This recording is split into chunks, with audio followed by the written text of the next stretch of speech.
Ryan Reynolds bought into a craft gin nobody outside bartending circles had heard of, and a prepaid phone carrier nobody bragged about owning. Then Diageo and T-Mobile bought those companies in deals worth up to $1.96 billion combined. He didn't build a product. He didn't invent a technology. He found the two most boring categories in America and made the boredom itself the trade. Undervalued. The business they don't teach you. The playbook starts with Deadpool. In his own words, all of our practice started with Deadpool because we didn't have the budgets to market or even make the movie that other superhero movies had.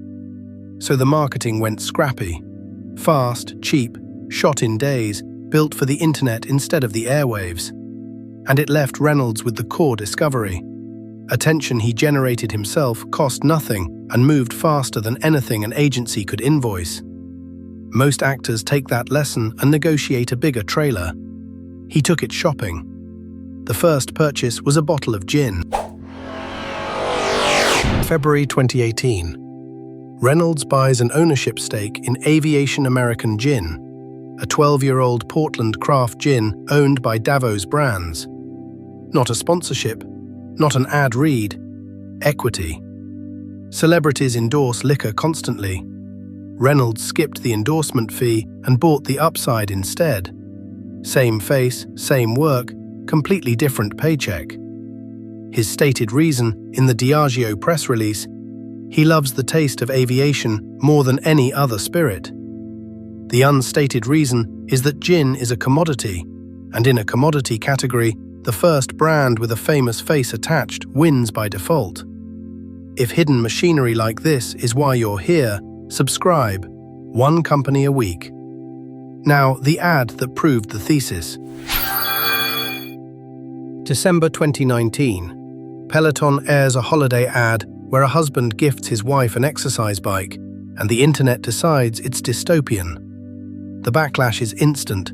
The actress becomes a meme, and within days, Aviation Gin releases a response ad starring the same actress, Monica Ruiz, deadpanning over a martini, the gift that doesn't give back. Reynolds says it went from conception to completion in 72 hours. His name for it, per Fast Company, fastvertising, playing with culture in as close to real time as humanly possible. When Peloton stumbled again in 2021, his cameras were rolling within 24 hours. At some point, that stops being a reflex and becomes a standing order. 8 months later, Diageo wrote the check.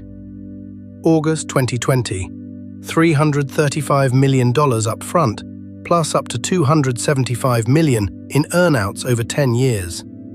Up to $610 million total.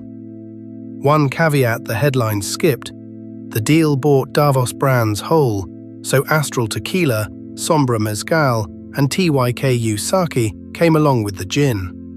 But Diageo's own release says why it paid. Aviation's volume more than doubled in 2019.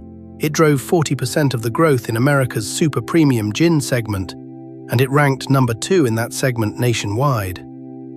Reynolds kept an ownership interest. His stake size was never disclosed. He'd already placed the second bet. November 2019.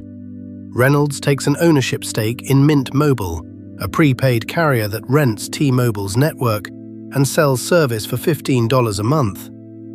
The least glamorous business in America, which is exactly the point.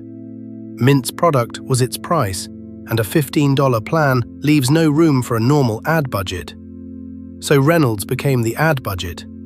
Mint skipped a Super Bowl spot in 2020, arguing the money could hand out over 300,000 months of free service instead. Then it bragged about the refusal. Then, for the 2023 game, it aired an old ad flipped upside down and called it new.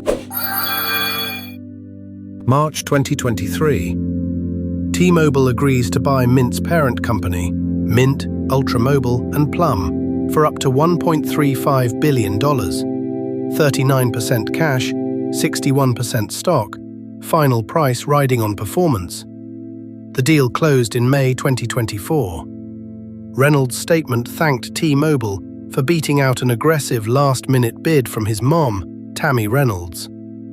Fortune put his stake at roughly 25% and his payout around $300 million, reported, never confirmed by any filing. Now add it up. A gin brand and a prepaid phone carrier, up to $1.96 billion in combined deal value. If this is the machinery you came for, subscribe. One hidden machine a week. Then the most telling move, he sold the marketing machine itself. In 2021, the ad tech firm Munton acquired Maximum Effort's agency arm, the shop behind the Peloton hijack, and Reynolds became Munton's chief creative officer. Renting his face out was the old business. Owning the platform that sells fast ads to everyone else was the new one. Munton's S1 disclosed divesting Maximum Effort back to an affiliate of its original owner in April 2025, and 1 month later, Munton went public on the NYSE. 11.7 million shares at $16, a $1.24 billion valuation, and a first-day close up 65%. The third act isn't another brand, it's the ad machine, listed. One venture shows the playbook's limit. February 2021, Reynolds and Rob McElhenney buy Wrexham AFC, a fifth-tier Welsh football club, for £2 million. The documentary turns the club into a global product. 3 straight promotions, the first club ever promoted in 3 consecutive EFL seasons, and record turnover of £33.3 million, with 57.several% of revenue coming from outside the UK. The attention machine works perfectly. The football just costs more. Staff costs nearly doubled to £19.94 million, and the club posted a £14.8 million operating loss. Front Office Sports reports a stake sale process at a $475 million valuation. Reportedly, a paper price only counts when somebody pays it. Because the headline numbers flatter him. The $610 million wasn't for the gin alone. 3 other Davos brands rode along. The $1.35 billion was up to, mostly paid in T-Mobile stock, and Diageo's earnout runs 10 years with no public confirmation of payouts. Up to is doing a lot of quiet work in both headlines, and marketing alone is an overclaim. Mint's real edge was structural, a $15 prepaid plan on somebody else's network, built by founder David Glickman before the famous guy arrived. Reynolds didn't build the machine, he collapsed the cost of telling people it existed. The marketing was the multiplier, never the whole trade. So what was he actually selling? Here's what everyone gets backwards about Ryan Reynolds. He didn't get lucky twice in categories he knew nothing about. He noticed that the biggest problem in a commodity business is getting anyone to notice you, and that he's a walking customer acquisition machine with a market rate. So he stopped billing that machine by the hour and started charging equity for it. The gin was boring. The phone plans were boring.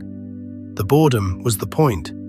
Boring categories are cheap to enter and starving for attention. Ryan Reynolds didn't flip gin and phone plans. He flipped his own ad rate from cash to equity. If that reframe clicked, subscribe. One company a week, the business they don't teach you. Ryan Reynolds found the 2 most boring businesses in America, and Diageo and T-Mobile paid up to nearly $2 billion combined for them. That's the whole trick. Almost nobody names it. Here's the question for the comments. What's the most boring business you'd buy if you owned the attention? Drop it below. The best answer might become an episode. Next week, IKEA, one of the largest furniture retailers on Earth, legally structured as a non-profit foundation that pays almost no corporate tax. The furniture is fine, the tax structure is the masterpiece.